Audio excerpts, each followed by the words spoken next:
Lurking in the pages of Friedrich Nietzsche's masterpiece, Thus Spoke Zarathustra, there's this mysterious, weary figure. He follows one of philosophy's greatest prophets around like a shadow. So today, we're going to pull back the curtain and investigate who, or maybe what, this shadow really is. And we're going to use a really powerful psychological lens to do it. But let me start with a question for you.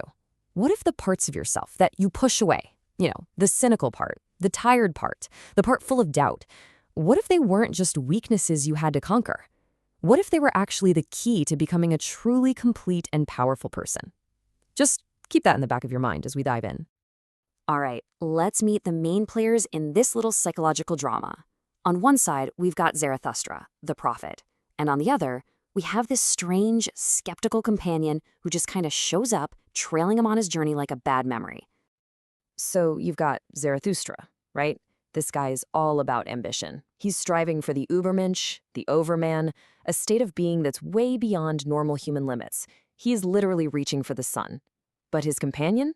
He's the total opposite.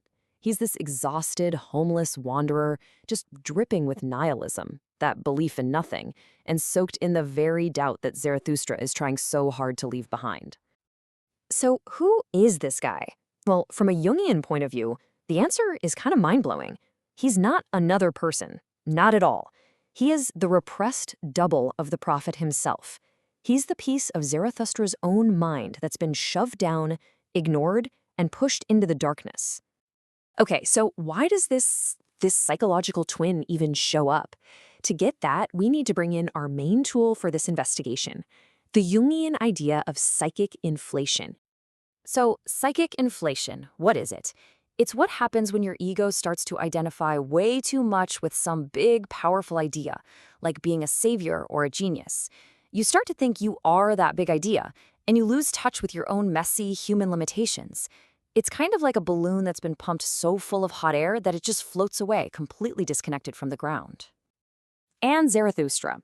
He's a textbook case. His entire identity has been completely inflated by his mission. His whole life is just this obsessive, single-minded push to become superhuman, to reach some kind of godlike state. But here's the kicker. Psychologically speaking, you can't just delete parts of yourself. The more intensely Zarathustra reaches for that superhuman light, the more he's neglecting his own ordinary, mundane, his subhuman parts. And in doing that, he casts this enormous psychological shadow. And that tired wanderer, he is that shadow, come to life. Now, your first thought might be that this shadow is the enemy, right? It's something to be fought, to be defeated. But this is where the Jungian take gets really fascinating. It says the shadow has a crucial, even necessary purpose. It's not the villain here. In fact, it might just be the key to the whole story. Carl Jung called the shadow the narrow door to the self. And by the self, he meant psychological wholeness. It's that uncomfortable, difficult, but absolutely essential gateway you have to pass through to become a complete person. That shadow holds all the raw vitality, the earthiness that Zarathustra desperately needs to ground his sky-high ambitions. But let's be honest, we almost never see it that way in our own lives, do we? Instead of looking inward, we tend to project our shadow onto the world. We see our own unacknowledged flaws, our own darkness in other people, or we blame external forces for holding us back. And Nietzsche gives us a perfect example of this. He writes about Zarathustra battling the spirit of gravity, which he sees as this external enemy trying to pull him down. But from a Jungian perspective, this is just the first step. First, you fight it. Then you have that critical moment of insight. You recognize that this gravity isn't outside you at all. It's the internal weight of your own ignored self. And finally, you assimilate it. You stop fighting and you bring that weight into yourself, turning what felt like heavy lead into the psychological gold of a balanced personality. So what happens if you don't do this? What's the danger in just keeping up the fight and rejecting your shadow forever? Well, the psychological cost is huge, and Jung had a name for it. The price of an unlived life. The unlived life. It's Jung's term for all the potential locked inside you that just withers on the vine because you're obsessively focused on just one part of who you are.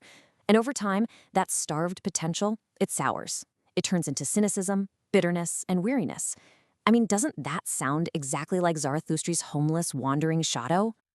I mean, look at the trade-off here. In his pursuit of the overman way up on a lonely mountain, Zarathustra completely starves the ordinary man inside him. That's the part that needs community, belonging, simple joys, human connection. The shadow's nihilism isn't just some philosophical stance, it's a symptom of this deep psychological starvation. And this all brings us to the final, really beautiful meeting point between these two incredible thinkers. The solution to Zarathustra's struggle, it turns out, isn't to defeat the shadow, but to integrate it.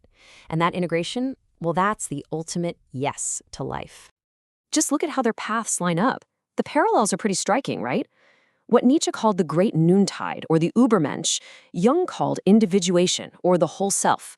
They were using totally different words, but they were pointing to the exact same summit. And the most important thing is, they both knew the path to get there was the same. You don't get there by getting rid of the negative. You get there by reconciling opposites, by integrating both the light and the dark. And this metaphor from Nietzsche is just so powerful. The great noontide isn't a moment where there are no shadows. It's the moment the sun is at its absolute highest, and your shadow is at its shortest, not because it's gone, but because it is directly under you, fully integrated into your foundation, a part of your very being. So here's the big takeaway. The ultimate goal isn't to become purely good or purely light. It's to become whole.